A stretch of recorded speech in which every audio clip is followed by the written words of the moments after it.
Welcome aboard, it's Captain G, Conflict of Arms, Vietnam 1965. This is Operation Rolling Thunder, January 1965, and it is the U.S. combat turn. The reason I'm starting up here is I forgot at the end of the North Vietnam turn, they took over a tile in combat. I forgot to move up their combat initiative. The VC were already at 5 and the South Vietnamese were already at 0, so there was no movement on their turn. So when I got to theirs, I forgot. So they were at 3, they're now at 4 combat initiative by moving up. All right, so the US turn. US has just 2 things they want to do this turn. They don't have a lot of troops in country. They start the game with some infantry and some APCs, some Marines up here in Hue, and then of course the supporting air forces in Thailand and Guam. But most of their combat power is yet to come into the game. So not a lot of things that they can do this early. But they will be doing, because this is called Operation Rolling Thunder, they're going to be doing the massive bombing on Vinh, and then these Marines are going to burn 1 supply here, and they are going to go after these VC sappers in a hunt and destroy mission. So I'll roll that after, because the airstrikes always take place first, but I wanted to cover that so you know what's coming. So I did consider splitting air forces and strategic bombing, the trails and other things, but I've decided to go all in on Vinh. This is a great opportunity to kill this MiG because it won't have a safe landing zone now, if I can get enough damage to make the airbase inoperable. If I only damage the airbase, then it can still land. So I am dispatching 3 squadrons of B-52s out of Guam, 2 squadrons of B-52s out of the Royal Thai Air Force Base in Ubon, and 1 squadron of F-105s to do strategic bombing here. And that's the reason these guys are coming, is the NVA do have an AA gun, so they will get 1 shot at 1, and I did not want to lose a bomber trying to kill a MiG. I'll take the Thunder Chief. All right, so let's do that first. Let's come down here.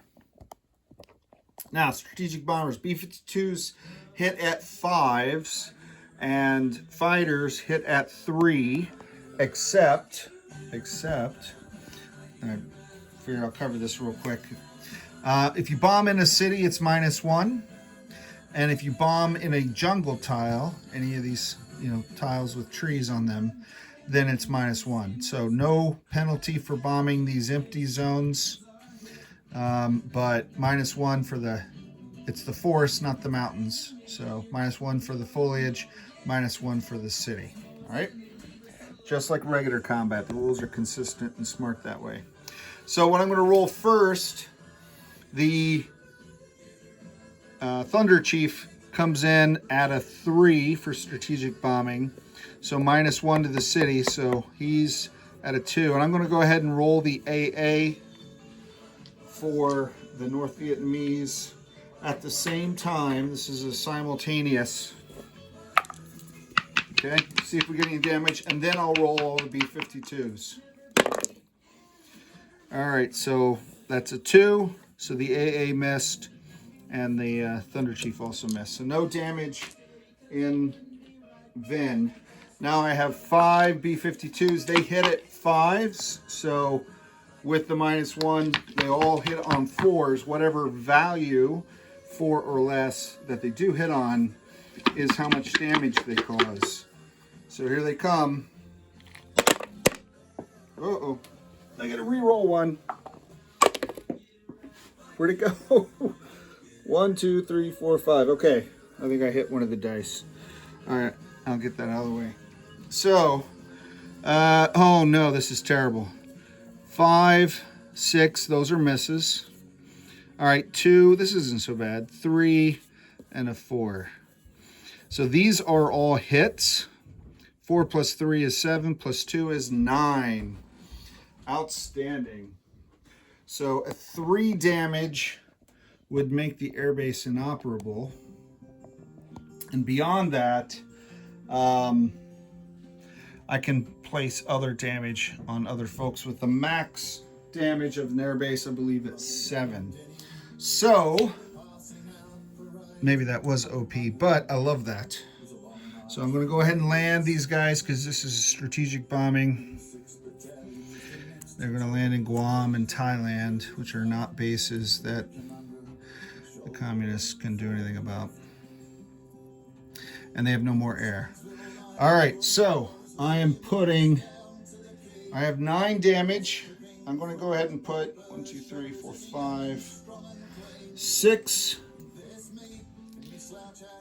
damage. 1, 2, 3, 4, 5, 6, 7 is the max. So yeah, I'll put, no, I want to take, their factory can only produce 2.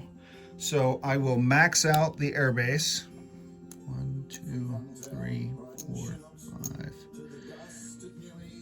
6, 7. All right, I'm going to max out the damage. I'm just doing some thinking because they also have the port. I could hit the port, I could hit the rail, I could hit the factory, I could hit the airbase. The attacker decides. So I'm going to split it out, but I definitely want to make that airbase non-operational and make it expensive for the communists to fix it.